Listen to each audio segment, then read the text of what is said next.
Am adoptat fără rezerve doctrine din afară. Nouă nu ni se potrivește democrația americană sau cea europeană în general. Fiecare națiune europeană are cel puțin 500 până la 1000 de ani un trecut. Cel puțin. Noi avem 1000, ungurii au 1000, fiecare are câte 1000. Da. Ca atare, cum poți tu niște obiceiuri, reflexe, mai ales un mental, să-l integrezi într-o federație, într-o Uniune Europeană, atâta vreme cât el continuă să gândească în termenii, poate nu a celor 1000 de ani, dar în termenii unui stat de sine stătător. M-a deranjat jocul de interese în care cei tari au prevalat în dauna celor mici.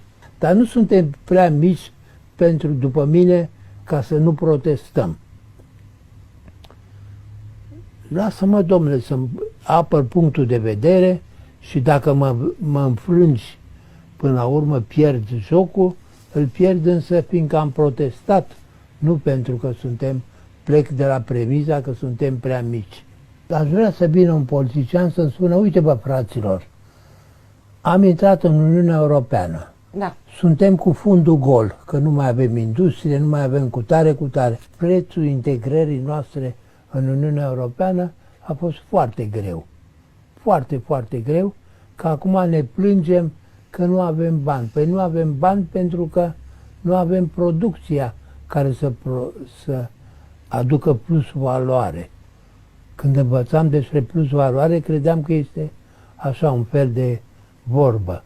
Nu, e o realitate. Dar plus valoarea nu se obține decât din vânzarea produselor tale. Al doilea, să-mi spună ce putem face în condițiile astea. Să nu mai vină cu formule că ne apără cu tare, că suntem mai bine acum. Nu suntem mai bine noi ca populație decât am fost înainte.